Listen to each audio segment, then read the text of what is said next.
episode. I feel like these episodes do get better and better every week. See, I think I prefer. I love this episode, and it's probably I think by definition it's probably top 2 favorite episodes in the history of the series.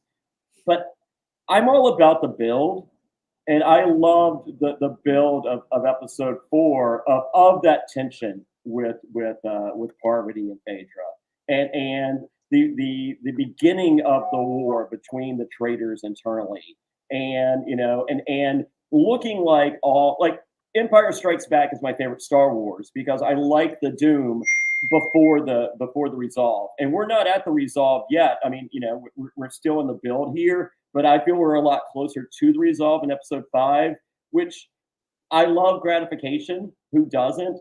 But that build for me is what I love about episodic reality television. So, which one do you prefer, Sandra? 100%. No, I prefer, they get better. I feel like each episode gets better, but it's weird to see that they're having all these issues up in the turret, and then they come and they face all of us, and it's like nothing ever happened. Yeah. And I like the fact that Phaedra laid it out there. She told them, I'm not gonna allow this, this bad behavior to continue. And then she set everything aside, and then next thing you know, they're murdering a housewife. Yeah. So it's like, wait a minute, what just happened? But I'm loving it. I'm digging it. I'm enjoying it. And I'm glad that I was given the opportunity to be on the cast. Are you losing your mind seeing, we discussed last week your infiltration of the housewives, your friendship with Phaedra. Are you watching the beginning of this episode going, holy shit, I'm one person away from the person? Yeah, I was about to be murdered. Not only that, I was in the murder room with Tamra, and then I went down to breakfast and she doesn't show up. But I'll be honest with you, people always say, when you come in at the end, don't you realize that you were being talked about? Furthest from my mind. I just wanted to get to breakfast. And like Phaedra said, where are the eggs? Where's the eggs? Every time we get to breakfast, there's no boiled eggs left and there's no salmon left. And that's my favorite. And then the cheese, the brie cheese, they eat all the good stuff. So I just wanted to get to breakfast. I didn't even think about Tamara. I was up there with her. And then that's when I started calling, every time they put me, anytime I'm being put in that room, I'm like, oh, fuck, I'm getting murdered. I'm getting murdered. I'm inches from getting murdered. But all right, I don't know how well I'd be at guessing the faithful or the traitor, but I am willing to throw my hat in the ring here as far as guessing where the boiled eggs and the salmon are. I don't know if you've seen CT, but you know what?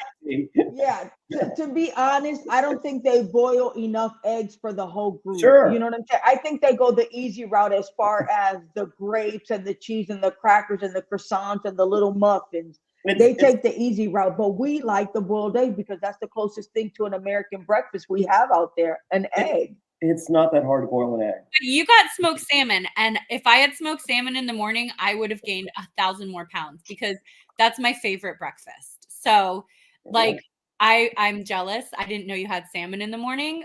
But yeah, remember we talked about that last week, how you were the last to now this is what your second time being the last or being talked about to be murdered. Yeah, for me, it's always why am I always the last one? But in this situation, also by this episode too, yes, I'm with all the girls, but Sheree was my first because we were in the car together for, traveling to the castle, and we know it takes a couple of days to film all of day one.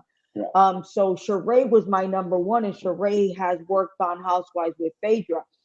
Phaedra's still warming up to me, but when it comes to Sheree and MJ, those right now are my two girls. Okay. Oh, we do have a personal question too. Is Phaedra single? Well, I watch Married to Medicine, and I believe she's dating another doctor. Oh, okay. So the CT thing is just for they love each other friends? Well, she was in love with Bananas before that, and I feel like she's mentioned one other guy. I mean, No, she called him the castle daddy because let me tell you something about CT. He is awesome. He would walk in every morning and say hello to everyone, and he hugs everyone, and he kisses all the women on the cheek and make us feel nothing but love. And if for anybody that decides to play season 3, I think that's how you get in good with everyone because you acknowledge everyone every morning. Good morning, good morning, good morning. And you go around the table and you make sure that the women get their hug and their kiss every morning. That gets you places. Yeah. It worked on House of Villains. I had to hug Bobby Lights every morning, or she was mad. You learn. Every reality TV show. Yeah. So episode 5 begins with Parv wasn't sure that Phaedra was mad, and in spite of what Parvati said, she ain't an actress. So yeah, she was mad, Parvati. I like that. That was a great callback to the round table in which Parvati accusing the housewives of being actresses, and Phaedra says, "Nope, no acting here. I am mad, and I don't like you." And apparently, no one likes Parvati, according to Phaedra. Don't know. So is that the read of the room at this point in the show? I'm not gonna say everyone didn't like Parvati, but like Larsa said previously, she walks in and out of the rooms. I think different people walk in and out of rooms differently. Yeah. Some walk in and everyone's happy to see them. Some walk in and people could care less. Some walk in and people want to walk out. So it all depends on what kind of person you are when you walk in a room. Yeah. Do you know what I also noticed, and I don't know if this happened in your season, but the edit kind of shows it. When people start walking in, like Poverty or who is the other one, Max, and then like people do like legitimately walk out, and I noticed that happened in my season too. And that's when like right before these people start to like get their game blown up. Is that kind of like, did it happen like in real time? Oh yeah, absolutely. I mean, there's gonna be cliques that form, and there's sometimes when someone walks in, looks around, and realizes no one from their clique is in there, so they bounce. You know what I'm saying? So, like, you should. I feel like in a game like this that you should always have some kind of line of communication with each or most of the individuals. Yes, or at least a representative from each clique. Yeah, but that goes to show you how gamers are different than people who play other types of games. So, like on House of Villains, Bobby didn't believe in the concept of alliances or strategy or any of these things. However, Bobby's a social butterfly and is talking with everyone and asks questions that you're not supposed to ask people. And then would come back to me at night. He was just like, so this, and this is going on. And I'm like, great, Bobby. This is information you need to keep to yourself. I'm glad you're sharing with me and continue to share with me, but don't, hold on. Supposing my sound sounds weird. I think I have the wrong, I'll fix it in a second. So I was like, this, don't share this information, but, this is valuable information. And he was like, okay.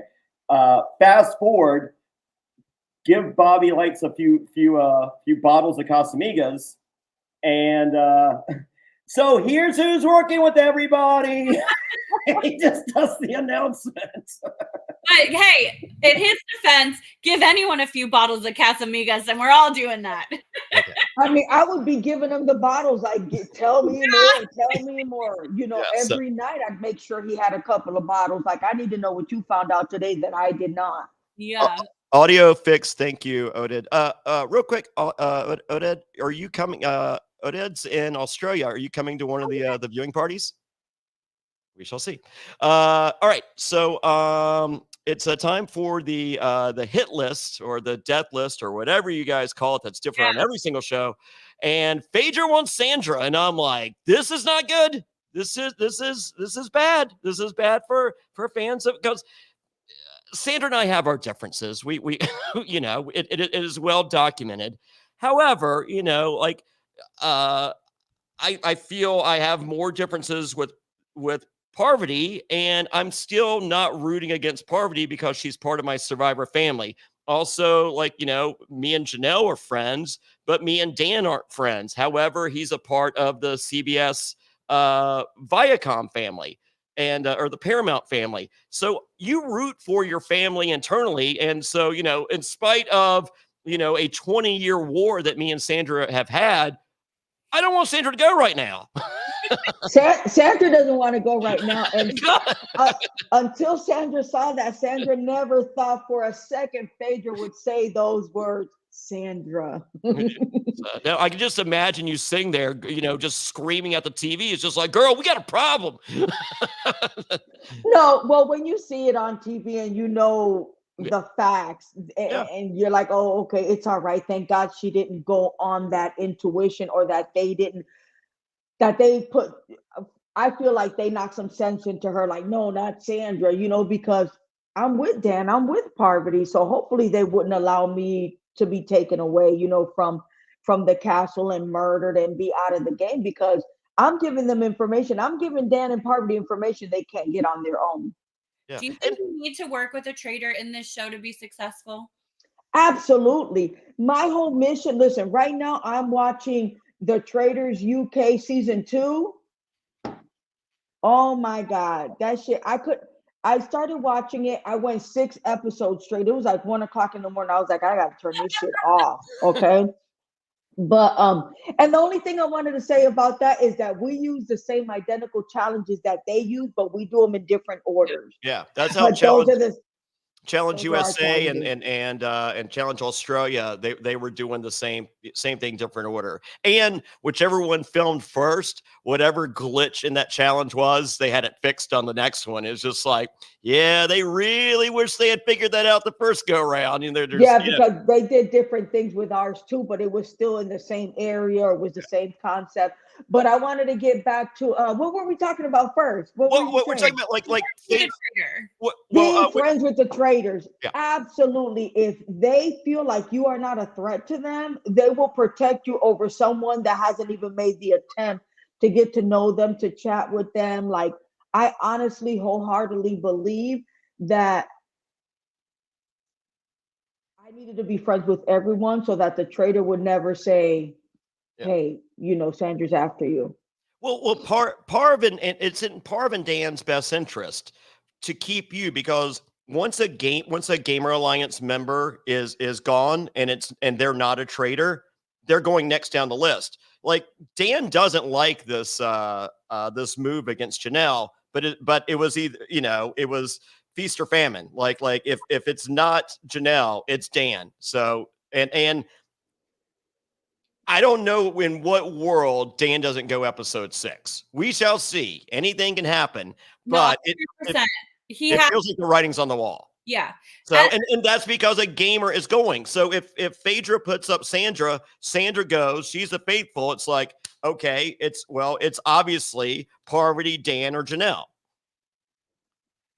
And I was wondering too, Sandra, did you feel like when Janelle was talking about, because it seemed like she was talking to everyone about this Dan business, right? Like, let's get out Dan. Dan's a traitor. Did you feel like you agreed with her? Or do you feel like at this point in time, in this episode, did you feel like you were like, oh yeah, I think he is a traitor? Or did you already know? Did you know that he was? Or were you just like, yeah, I think she might be right, that kind of thing?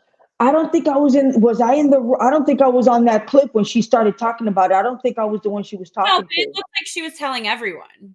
Yeah, so I found out when MJ grabbed me, Sheree, and Dan and took us into the library, into the bar area where there's also the library, and started saying, oh my God, Janelle just said that it's Dan. Yeah. But here's the thing. I'm there to get out the traitors. I'm there to listen. I don't necessarily have to vote a traitor out because I still feel like there's a lot of time left in the game. But if at the round table, I feel like every single person is shooting at Dan and saying, Dan this, Dan that, Dan this, Dan that, then guess what? I'm voting out Dan, because I'm not going to be the oddball to write down Fairplay's name or Rachel's name, and now I got to deal with you guys when I get out of here. You know what I'm saying? Yeah. Like, that much I know. Like, I'll protect you as much as I can, but at the end of the day, we're here to get a traitor. I know what my mission is. But also, if I feel like that traitor's protecting me and they don't have enough numbers, I ain't doing it. Yeah, like you have to wait for your time to take a shot. That's how it was with Cody. I had to like convince every single freaking person before I could get Cody out because nobody like believed me. And I was like, okay, well, and you can't talk about it too much. No, because all you're doing is raising your hand. Right. And then they And know. it's not that they don't believe you, Rachel. It's just like it's not. Well, it could be that some people don't believe you depending on their connection.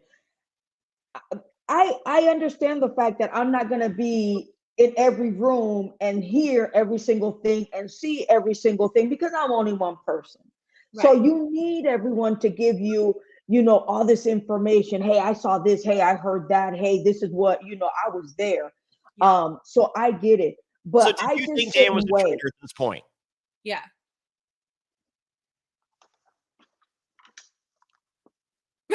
You got to go in your journal. Because I would every day my traders would change. No, mine too. I remember that. Oh, too. see? The only nice thing about going back to your room at night, you could write down in your journal every night, like what you thought of that day's activities. So, Johnny, a lot of shows they don't give you the option to have a private journal, but here in Traitors, you get to have like a private journal where you can like nobody can ever see it because it's in your room. Yeah, and you should like a show like this. You should be able to have a private journal. Yeah. You have to have a journal, and then you also get because you know we don't know everybody, so we get like I'm just gonna show you fast because I don't want you to see what I wrote, Okay. but you get a picture. Oh yeah, we didn't Like get that. stuff. We did not get that. I asked for one of those when like after the first or two episodes. I'm so bad at names. So I will forget someone's name and I will like look at that wall and I would be like, is that like I still don't remember if her name was like Azza. No, it's not Azza. Azza's from Big Brother. Asher, whatever her name was. Like she was on, you know, never on the show, never seen. And I'm so sorry to say that out loud. But no, it's true. We had issues with names too. Yeah. It's like hard because you don't know, like you're not talking to them, and then you like there's 20 people. It's just, you know, it's a lot to remember. Okay, because I don't want y'all to see what's on my notes. Sure. So my first ever traders that I thought there were 4 traders, and this was after day 2.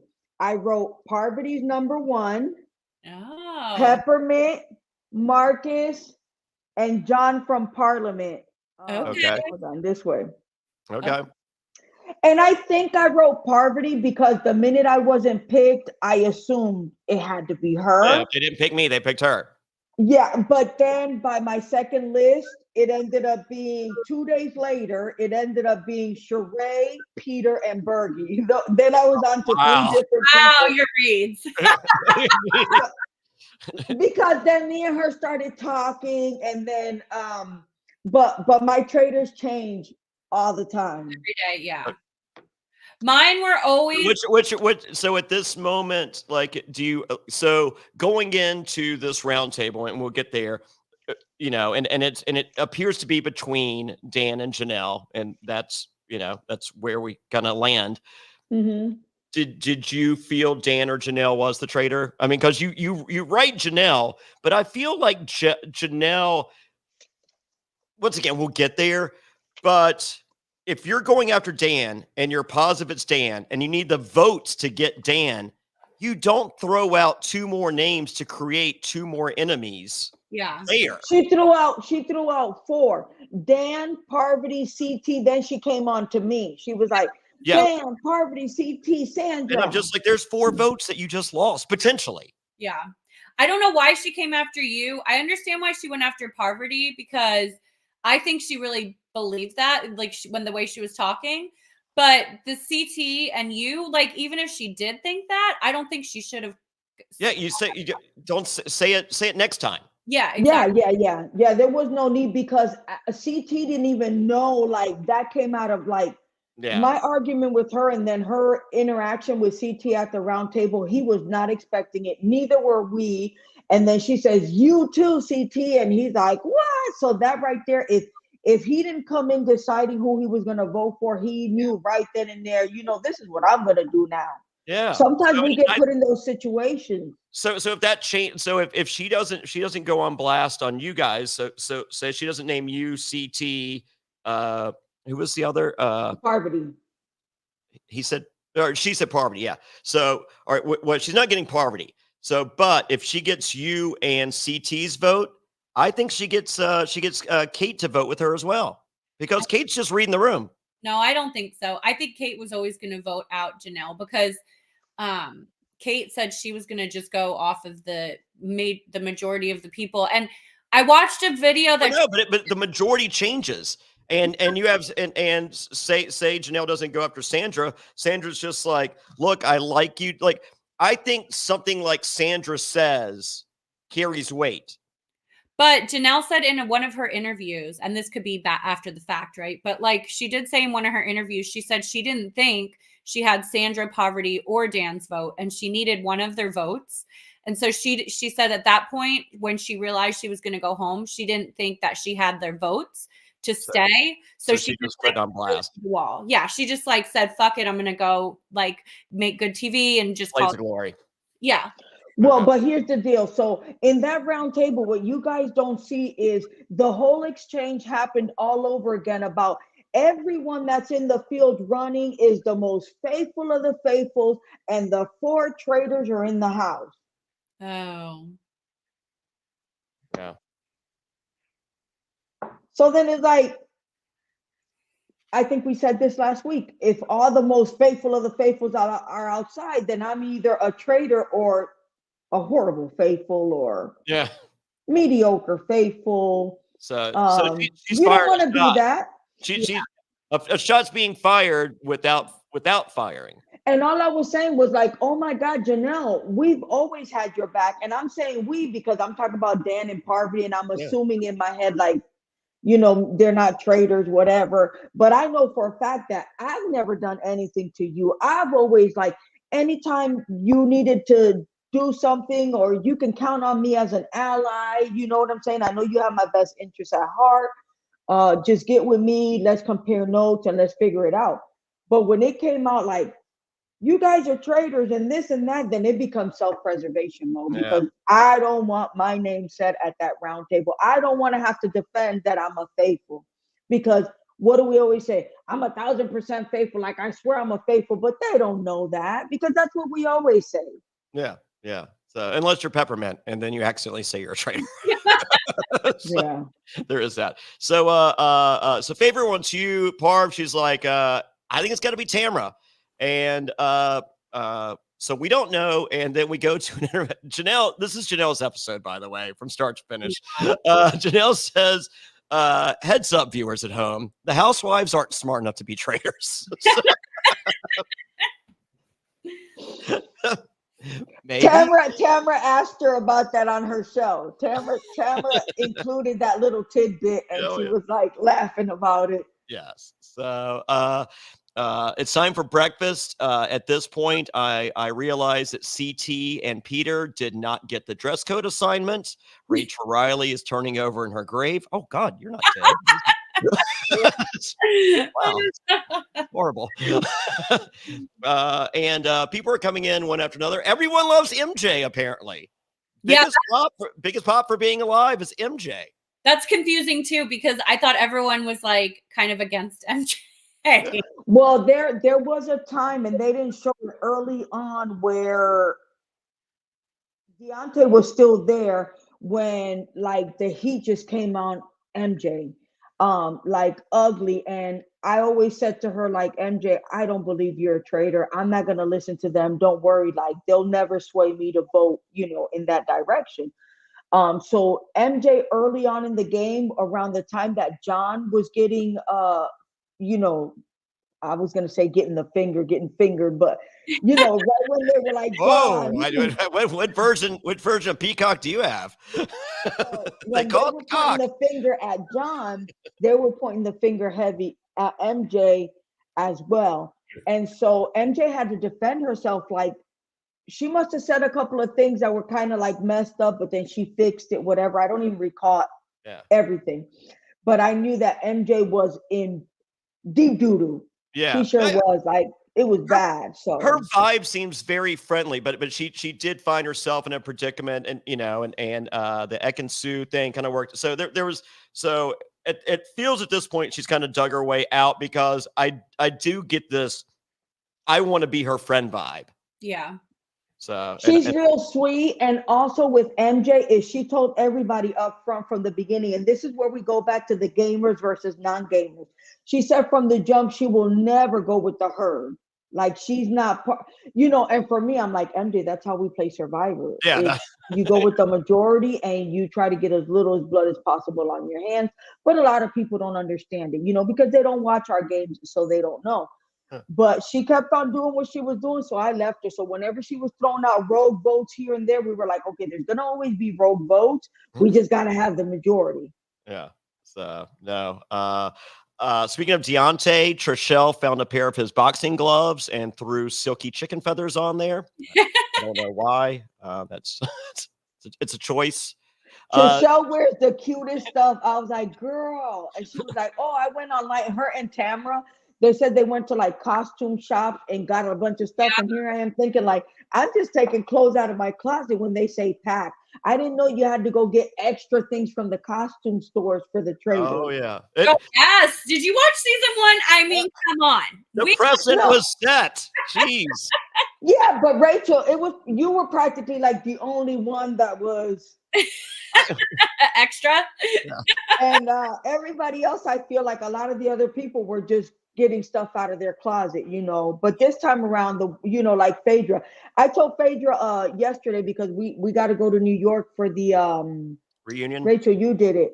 Oh, no. The press day. Yeah, you guys are having a press day. That's right. That's cool. Yeah, next week. And I was at the stores, and every time I saw fur, I thought of Phaedra. And she called me, and I'm like, Phaedra, I'm at the stores, and every time I see fur, I think of you. You need to borrow fur, Sandra? Yeah. Oh, no, I don't wear fur. If I wore fur, they'd be like, oh, she trying to be like her girl Phaedra. So no. My mom probably has 100 different. If you would like that, you're not far. Feel free to come. My mom would love to. Oh no. My mother-in-law got furs. Johnny. Hey, Rachel. Borrow a fur. Okay, she's got it. So everybody has their looks. Yeah. Okay. All right. So next we get a commercial for the Argyle movie with Parvati, and I had wanted to see Argyle until that. So there we go. Haters gonna hate. It's Did okay. there really a commercial for the Argyle movie? Did I miss something? Yeah, she did something in the Traitor Mansion, in the castle for Argyle. So they must have gave her a small script to read. Yeah. Oh yeah. Oh yeah. Her acting is. If you want to hear someone read lines, she nailed someone reading lines. So I like Parvati. I like her now. Good. One of us can. It's okay. This is, you're not gonna sway my vote. I don't care. All right. Tamra explains that the Tamra vote brings confusion, and Tamra reads her murder note and she cries, and I'm like, holy shit. I have not even thought about this. If I were on Traitors and I get my murder note, is Jonny Fairplay crying on another fucking show? It all depends on, Tamara kind of got there and she was sick. She had COVID. She didn't do the challenge. Then she came back in and she was hoarse. And then finally, when she got her footing and she was, everyone was getting used to her being around, she got the wind knocked out of her from Phaedra. So, and from what I understand, and I wasn't there, she had mentioned to someone or asked Phaedra, are you a traitor? Something to that effect, to where then Phaedra felt like she needed to go ahead and pacify everyone by getting rid of a housewife. Yeah. And also because Tamara was on her scent. So, yeah. Rachel, did you cry when you were banished? Well, I was really mad. I don't think I cried, but I was real upset because I went off on everyone. I think that they didn't even show the full effect of my roundtable because I literally had a comment to say to every single person that voted for me. Nice. Yeah, they were all wrong. And that's the thing, like you could tell them till you're blue in the face that you're a faithful, and it doesn't matter. No, once they get convinced, once in this game, once someone gets convinced by someone else, and watching dumb Kevin is so painful. Oh my god! I feel like dumb Kevin is like the non-reality star, the non-celebrities from season 1. Literally, he's just like. I don't understand, because he's not like he's never done a competition show, and he just like did. I actually still can't figure out what he was on. I know it was like Bling Empire. Yeah, so What's it's he about a bunch uncasting? of Asian influencers. Like that's what I was wondering. Is he's not like reality? I cast him in a heartbeat. I think he's great. I think we need Kevin on the show, but dumb Kevin is so painful. Like I'm screaming at my television. I'm just like, your reads are worse than what we're hearing Sandra's are on the podcast. Listen, there was a time when I thought Kevin was a traitor. I was like, oh my God, he's playing so dumb. Like, there's no way this dude can be that dumb. You know what I'm saying? Like, he has to be a traitor, and he's got us all fooled because you cannot be this dumb. Yeah. But Kevin is a sweetheart too. Like, yes. That's all I'm going to say about everyone because I really got along with Sure. Exactly. As I said, like, I'm saying, if I'm casting this season of Traitors, I'm casting Parvati. I'm casting Dan. I'm casting Max. I'm casting this cast is perfect. I have it's nothing but love and we're making entertainment. And if I say I love everyone on here, and we it's like they're great. And they're like, what fun is that? No, I get it. Hear me say mean things about Parvati. It's great. And my point was that Bling Empire, they just they're not like competition at all. Like not even like Love Island. It's just like literally just a docu-follow, and they just like live their life. So he didn't know. He's like the same as he's just a famous, hot, normal person, like from first season, right? He's sure. So Tamra cries because she's murdered, and this is Phaedra's good friend. So while everyone is upset about the Tamra kill, Phaedra really wants boiled eggs. Listen, we never get the boiled eggs. I know this is a thing. I if you want me to work on your T-shirt for you, Sandra, I can do "Where's the boiled egg" shirt for you. I'll put you and Phaedra on there. So and they'd give us like toast with no butter or coffee with no creamer but sugar. Like, come on! It was like, oh no! It's always missing one thing. Yeah, like they would give. One time there was pancakes, no syrup. Yeah. So what are you gonna do? Alan comes in. He is sharing something with the house later. I am so for it. I wish Rachel was right behind her, and so we could see Kate lose it. CT.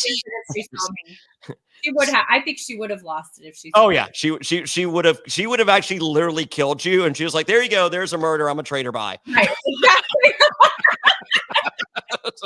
Enjoy, everyone. I literally now I'm going to jail in Scotland. Bye. Yeah.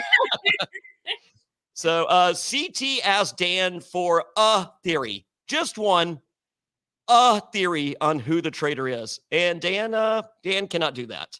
And so Peter the pilot and John are positive that Dan is the traitor. I'm just like, we're this close. We're this close. Dumb John has figured this out. Peter the pilot, who was just there for his looks, I thought. He's figured out, which actually find out a little later. There's a little more to Peter the pilot. Yeah, he was a bachelor. Well, no, yes, Sandra, he was. You are correct. He is indeed. He was not on the pilot show that no one watched. He was on the Bachelor. No, he's got a lot of strategy. Like, there's a lot of things that Yeah, go ahead. I'll let you finish. Well, no, there's a lot of people early on that was just like, okay, this guy's just here for what is he really bringing to the table? And we're finding out this episode, Peter's bringing a lot to the table. Yeah, he set them up. Mm-hmm. He's starting to I think he's starting to get his footing in, like what you said about Tamra. Like he's just finally starting to realize, like, okay, this is a totally different thing. Yeah. I'm going to do it this way, but Yeah. So I love it. So dumb Kevin knows it's Janelle. Thank you. Dan explains at this point that he is putting the pieces together and he's getting really close to saying a name in which we just got an eye roll from Rachel. We got an eye roll from Janelle. You got an eye roll from Jonny Fairplay and my fiance watching. Dan, you deserve to go at this point. anything. He could literally say anyone's name. Say John with John there. You could have been like John Sketch. I mean, like, look, like there's no Kevin. Kevin's an idiot. Like he can say Kevin because Peter wrote Kevin's name down. He can say Peter because Kevin wrote down Peter's name. He can say John because MJ wrote down John's name. He can say, there's so many names. We've already been to 5 banishments. Like, you know what? I think CT got rid of bananas. So go back to that, and they're just like, oh my God, this guy is putting the pieces together from the first episode. It's just like, yeah, I'm very methodical. Yeah, I don't know why Dan hesitated, why he's been hesitating. That's one thing you can't do for anyone that goes on the Traitors. When people want a name, just say something. It don't matter. Yeah. You have to say something, or they'll think like, why, I mean, honestly, like worst case scenario, they come to me, I'm just like, I thought Sandra yesterday. However, thinking about it last night, I'm not sure. I don't think so. Yeah. It's like he is like, well, now I'm rethinking. But if I had to have said a name yesterday, my name was 100% Sandra, and now I'm not thinking that. And they're like, okay, well, that's where his anything. This is so great genius of the genre. This is such poor gameplay. Yeah.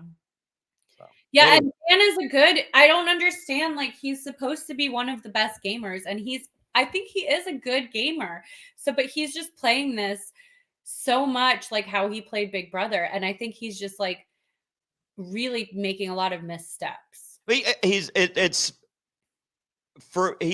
feel he's playing a very one-dimensional, like he has all the tools to win Big Brother, but he can't, like, those tools are consistent, and there's not the adaptability that we've seen from someone like Sandra or other or you or just, like there's people that can do other Johnny Bananas. I'm not and I'm pretty slim with my compliments of many, but honestly, his performance here, I'm likening to Russell Hantz at this point.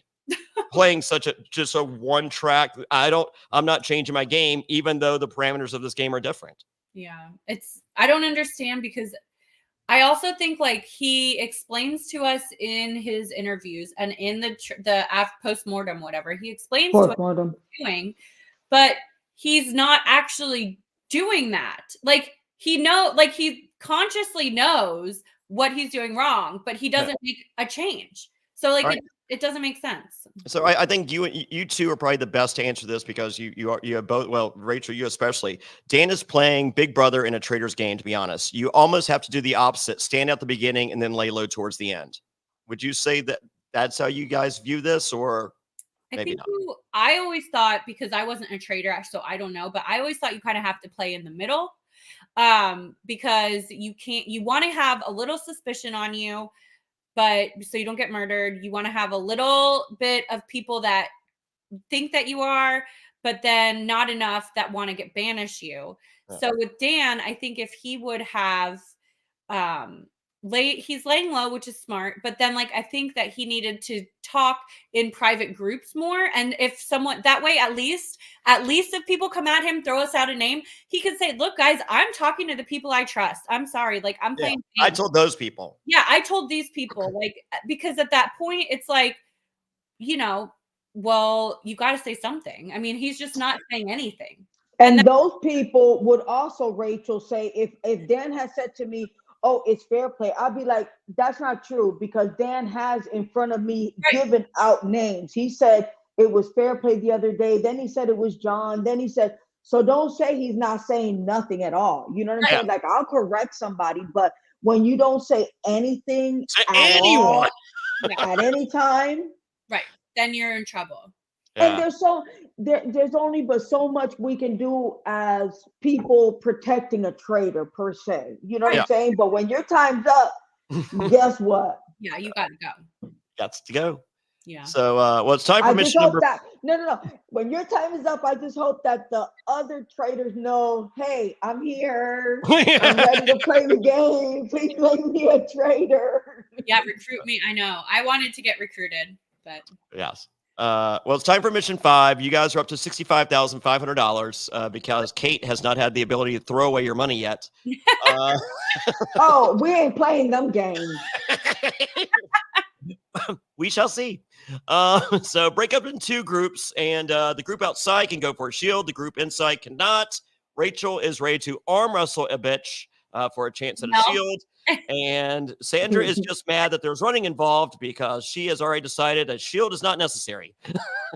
No. The shields are necessary. I would love to have a shield. Inside. Yeah, I don't think it's fair that you have to run around for a shield. I think there should be one like hanging One inside, one outside. on a bird.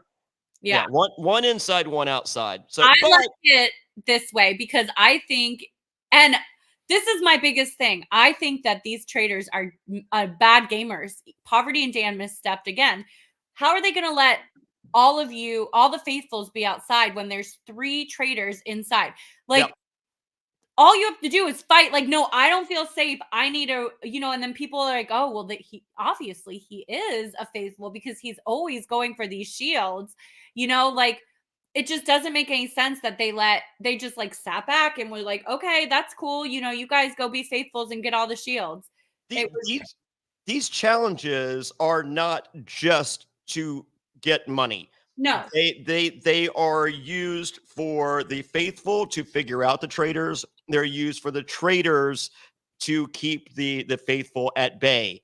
And the fact that not one of the 3 chose to be outside just for not necessarily to even get the shield, just to get the information of who has the shield is such poor gameplay. very bad. So as I said, just one of them should have been like, I wanted like Parvati could have said, I feel I'm semi-athletic.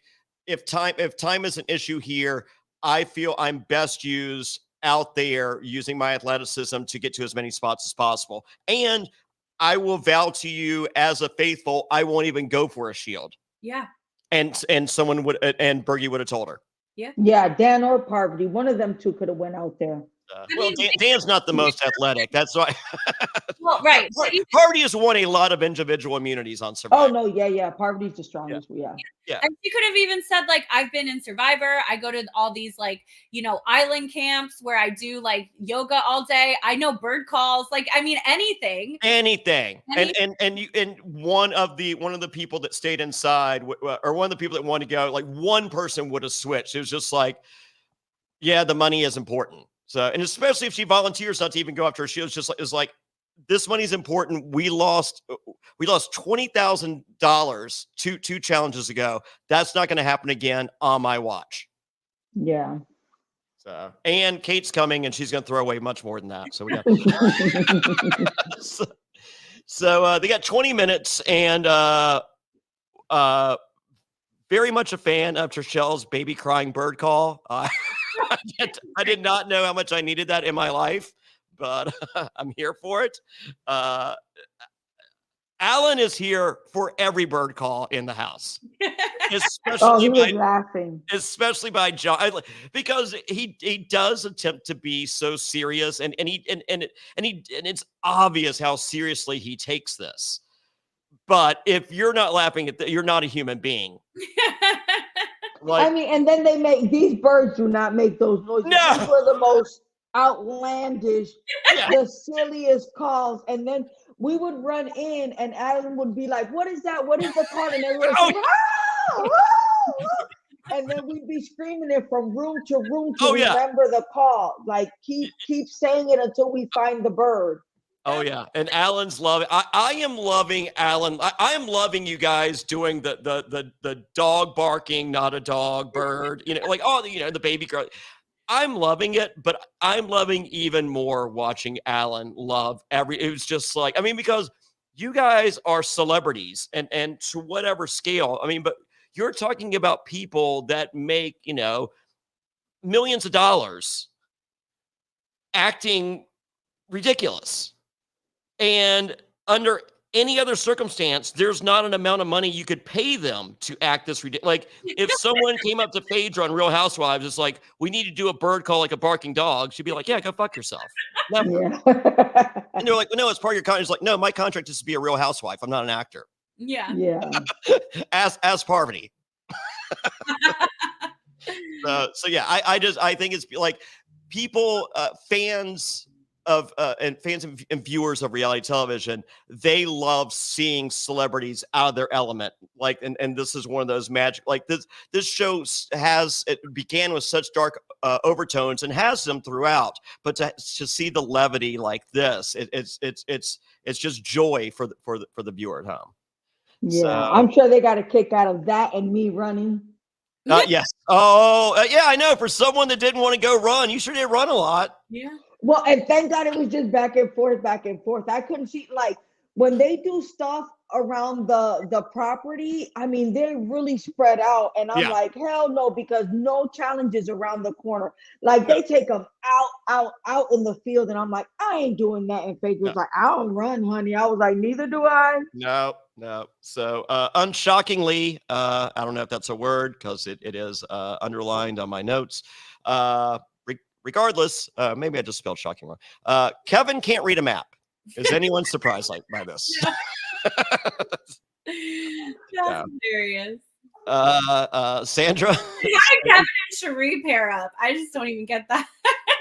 That was a rough one. Sandra, you know what happened that they didn't show? So Alan had told us that the people were going to call and we had to find the bird that was associated with the shield. So we had kind of debated about, okay, when they call, giving us certain information, if we feel that's the shield bird, we're not going to go track down this bird, right?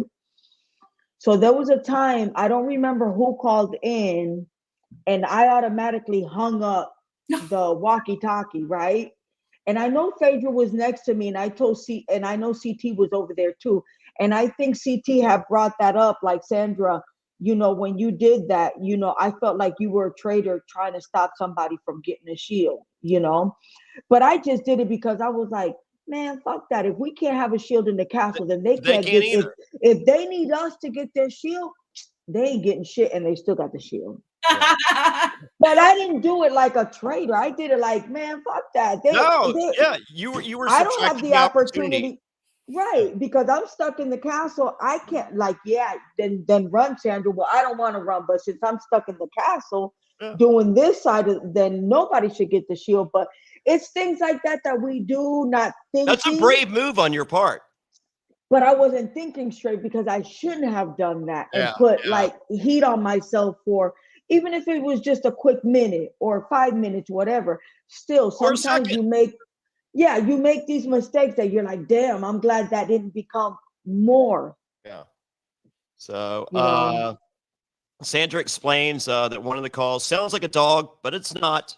So thank you for your descriptors. Sandra, queen of the confessionals, for those of you wondering.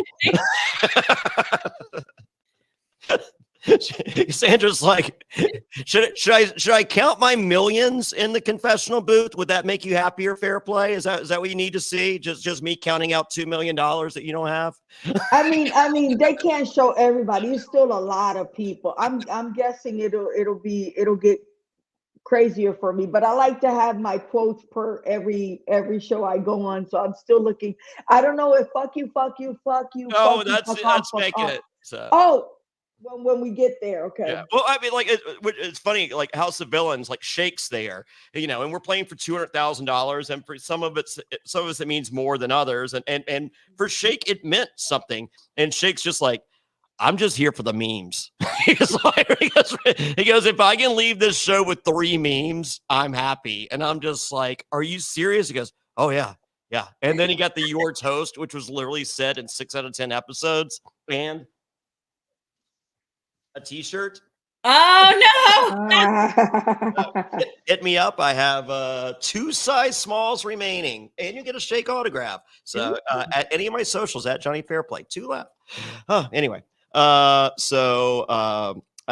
and Janelle are going to pretend to have shields, and Trishelle is not revealing information. And but Bergie did tell Kevin right before. I was like, oh, please, dumb Kevin, don't tell anyone. He does not. So everyone makes a pact right there that did go outside that they're not going to tell. Kevin did get the information before he spilled the beans to everyone. I'm like, oh, thank goodness. And Dan is hoping to use this against Janelle. And I'm just like, I'm hoping it goes the other way. And I feel like it does. Well, I also think that this is showing Pilot Pete as a baby reality player, because he comes up with this brilliant idea and then he totally botches it.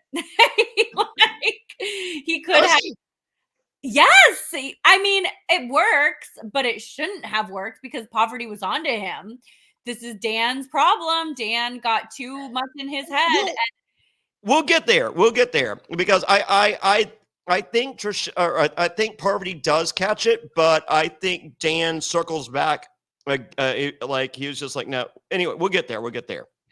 All right. So Peter's telling people not to share that they have the shields. Kevin is an idiot. It's just in my notes repeatedly. I love him. Once again, I would not cast him. MJ tells Dan that Janelle is gunning for him. Also tells Sandra, I don't like this. And the secret person has arrived. Well, I'm back. Yes, that's right. It's Rachel Reilly's favorite person. And she is a faithful, unfortunately. It is revealed at this point at the round table that the prize vault is now at $75,500. Kate will do nothing to add to that. Do not worry. And she is the new guest in Alan's Castle, and she's a newish player. And yes, Kate has joined the cast. Are we okay with someone joining the cast this late?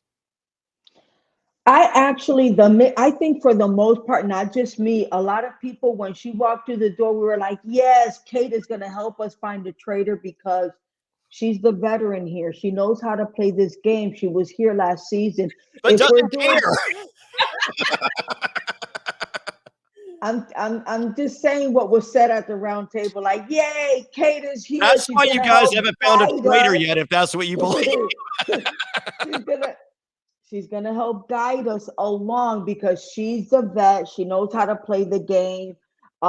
She has insight that maybe we don't, and so we're ready to embrace Kate and find us a traitor. Sandra's bad reads continue. You are aware that Kate did not care who the traitor was. Oh no, I know. Literally told people she was a traitor because I think someone told her contract said she didn't get paid if she quit. She wanted to get voted out. I want everybody to be my friend. We see. Sandra didn't necessarily play that way on Survivor. I'll tell you that, because she did not want everybody to be her friend. Listen, Sandra, we love Kate. We think she's great TV.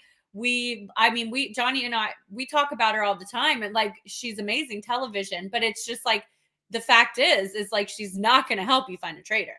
Yeah, she doesn't care. It's just it doesn't matter.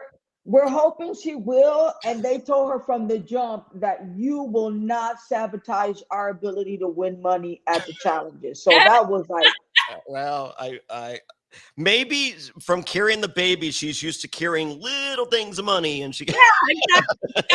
She's a mom now. So as long as you don't put it in a tacky outfit, she hates those. Yeah. Community theater. Community theater baby outfits. All right.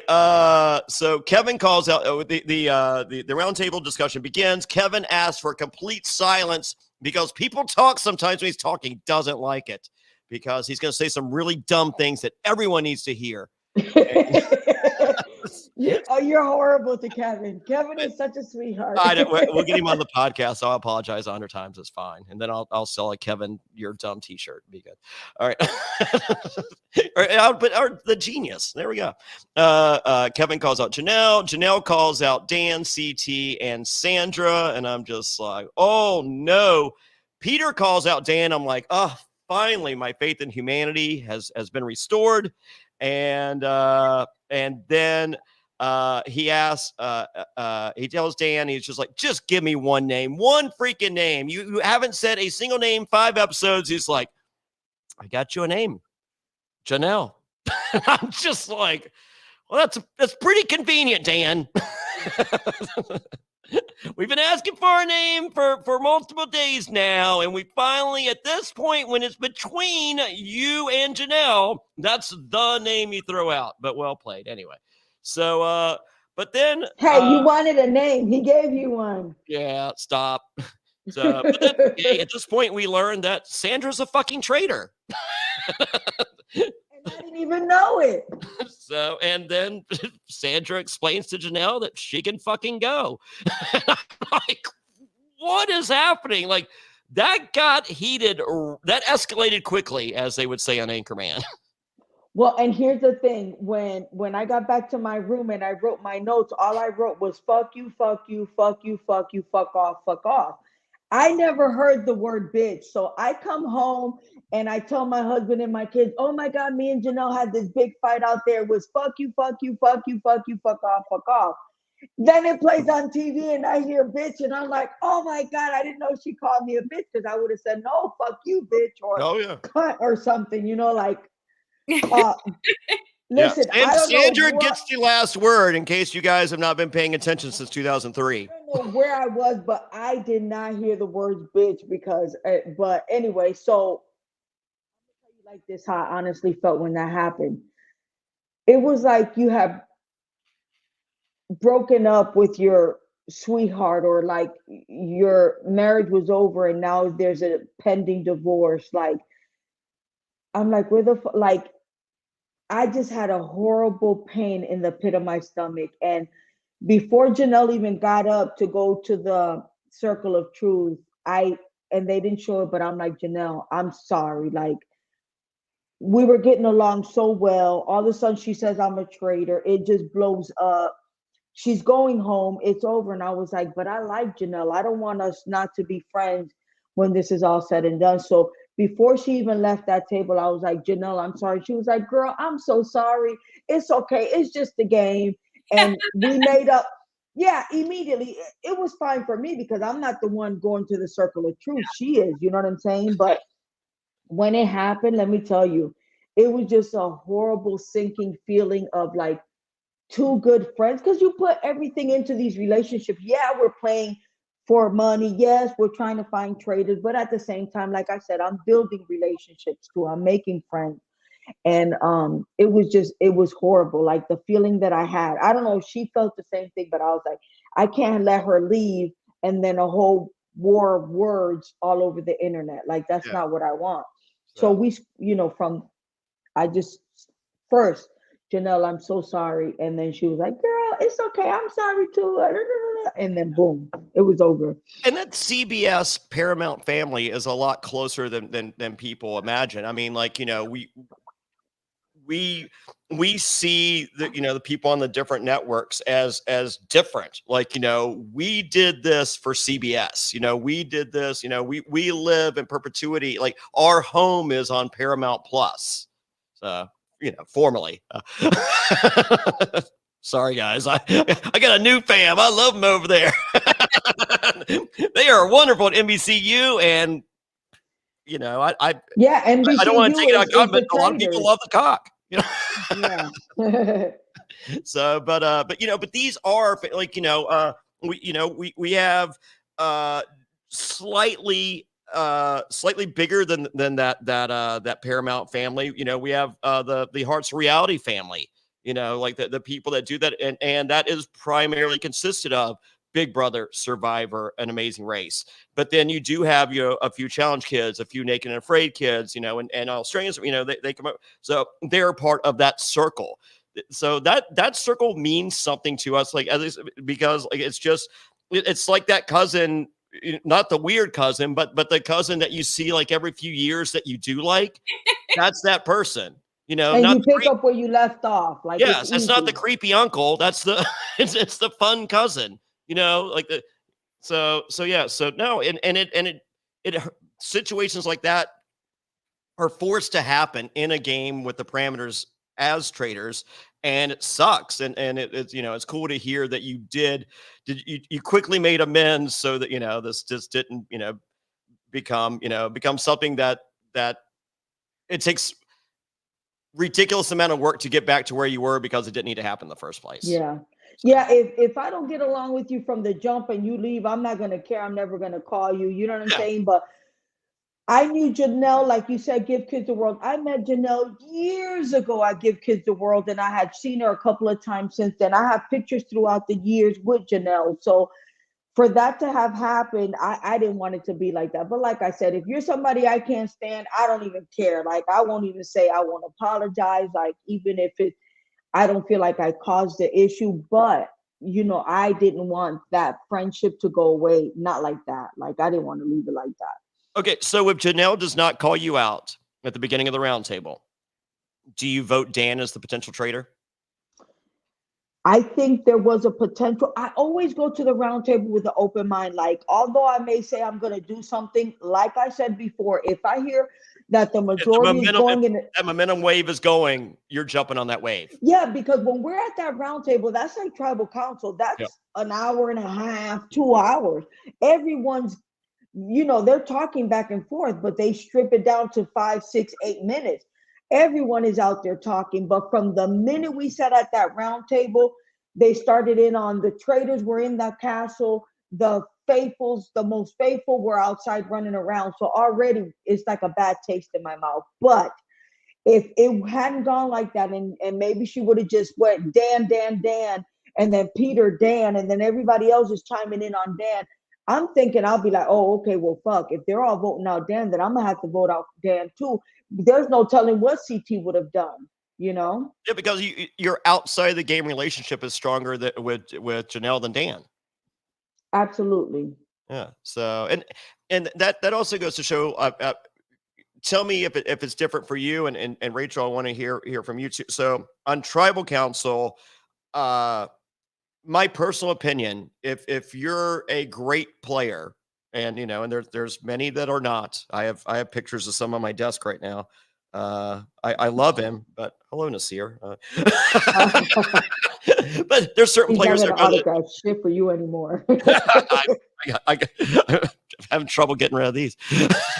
No, these I got my peek behind the curtain. I'm going to Australia. I'm bringing there's a Nasir autograph in the mix for a giveaway at trivia, so it's gonna be fun. So and I love Nasir. So, but no, I feel you're great players. You have made your decision going into tribal council who you're voting for. If you're changing your mind at tribal council, I feel you're not a great player, and you have not done what you needed to do in those 3 days or those 2 days going into that moment, because you should have secured the votes that you needed to make what you needed to happen. And even if you weren't happy with those votes, you know where they're going.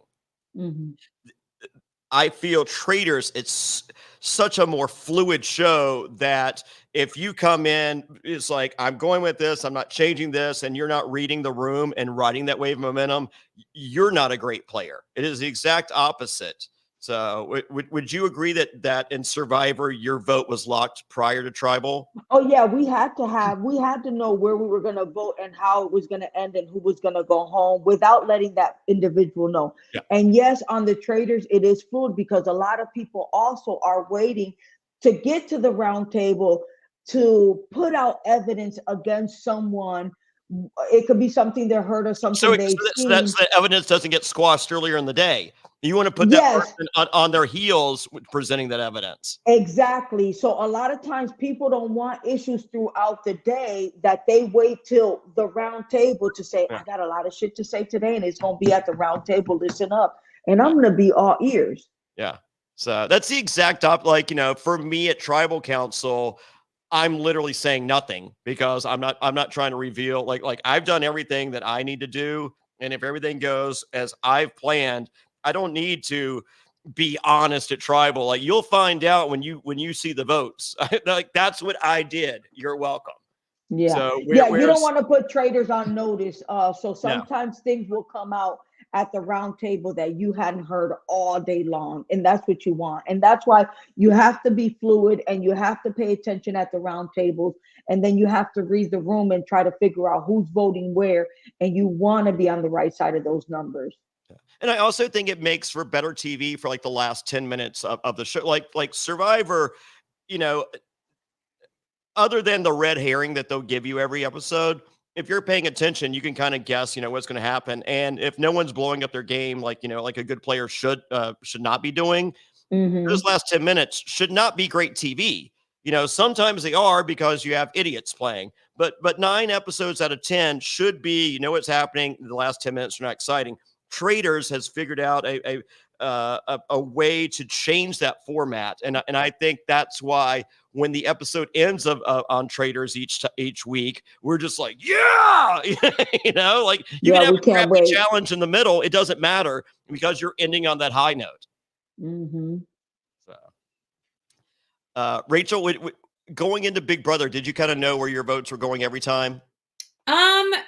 Yes.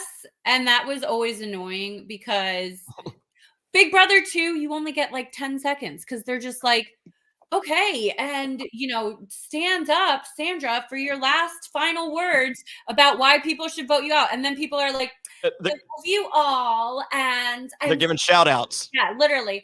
And so I'm happy to play on here, and I love Muscle Milk, and I love Alani Nutrition. So, okay, guys, thanks. That's all. Like, what was that? Like, well, I would base my vote on that going, I too love Alani Nutrition. Right. Exactly. And like, I hate that they do that on Big Brother because you never really have a chance to discuss it, or it's just, you know, like, I love the roundtables. Yeah, it's a foregone conclusion, I think, on Survivor and Big Brother. This format is so much better, and you're right, it makes the whole episode so much better because there's always fallback from it. There's always stuff that can happen.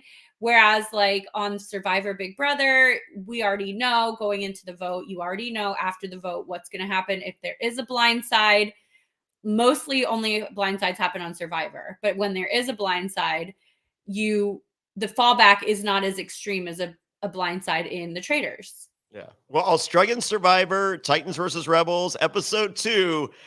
Get ready for a fun tribal, folks. I watched it right. I haven't gotten there yet. I'm just saying tribal is worth the price of admission. I am losing my mind.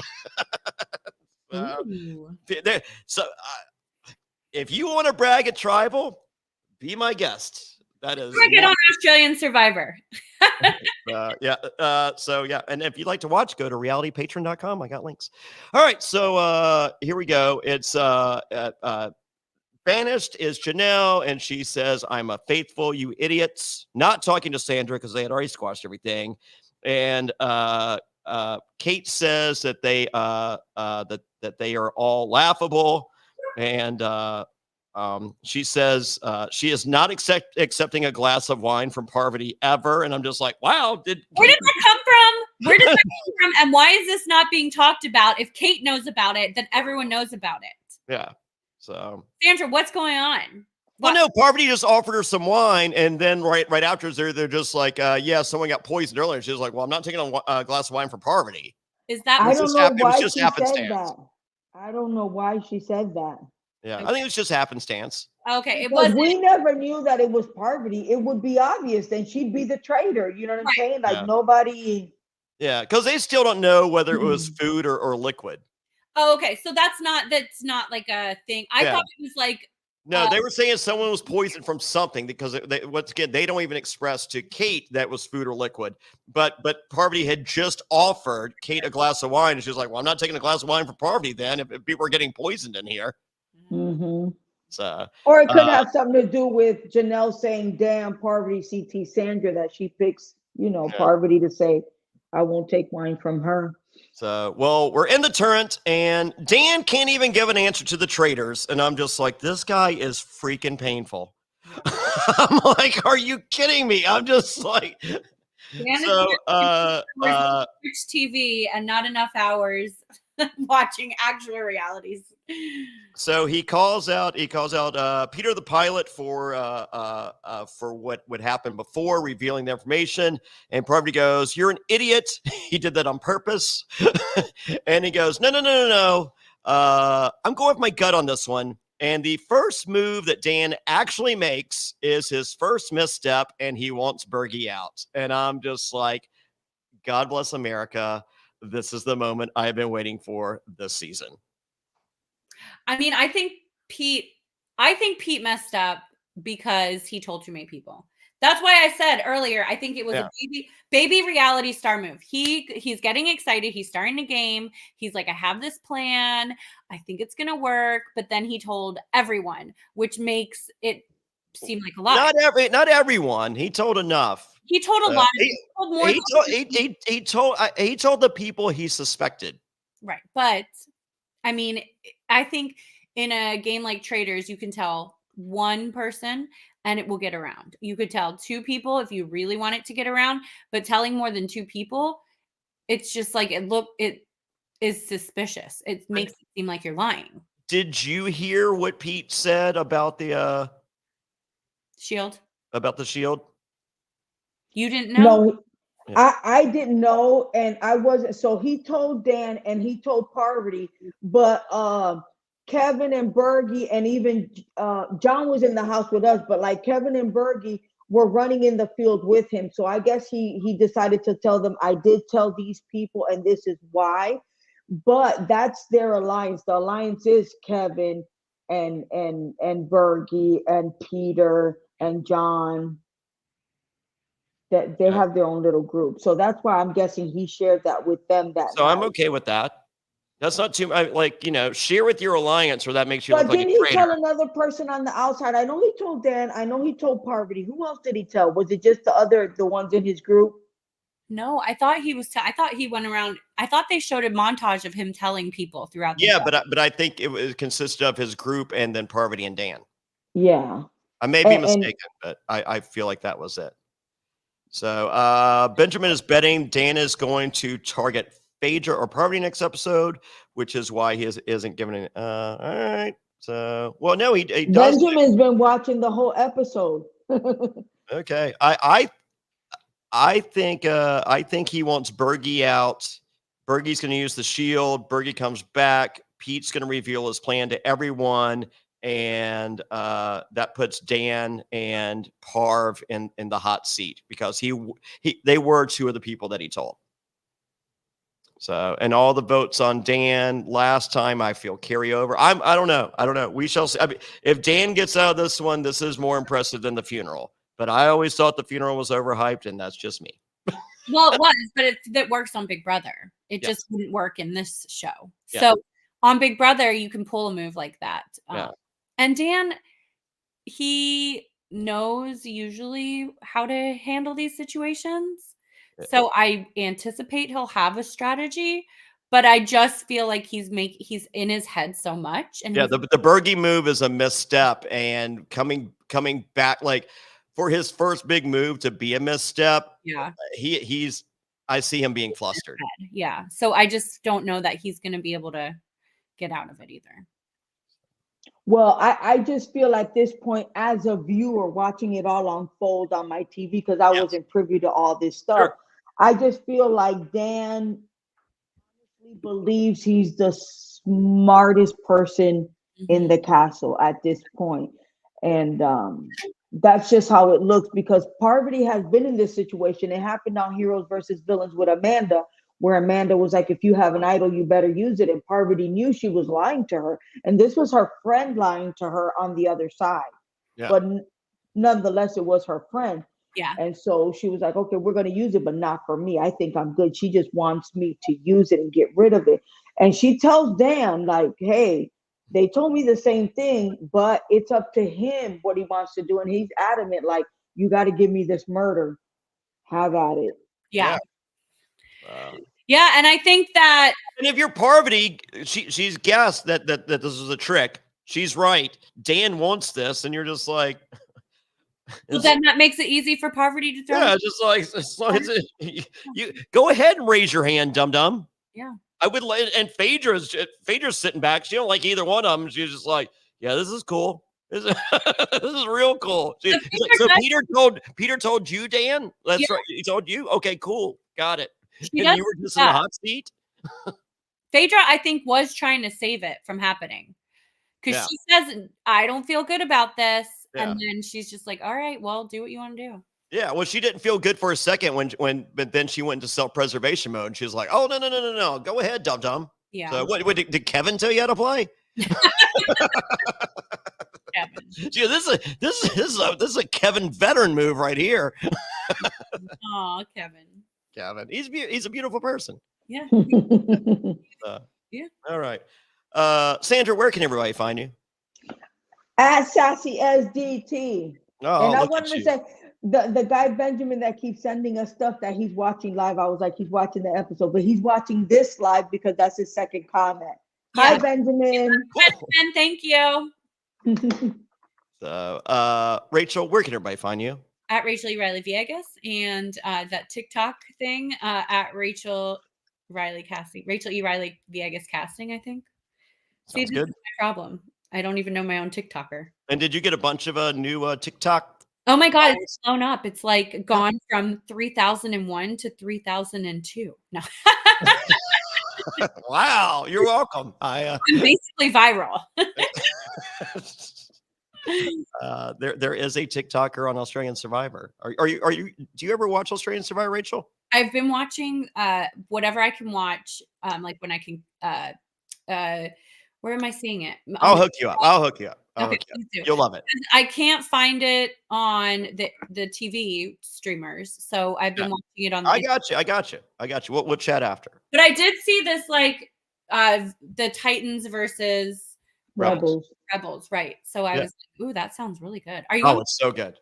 It's so good. It's all new people. They did a new cast. So, but My daughter has to interview the person that got voted out at that tribal council you're talking about, Fairplay.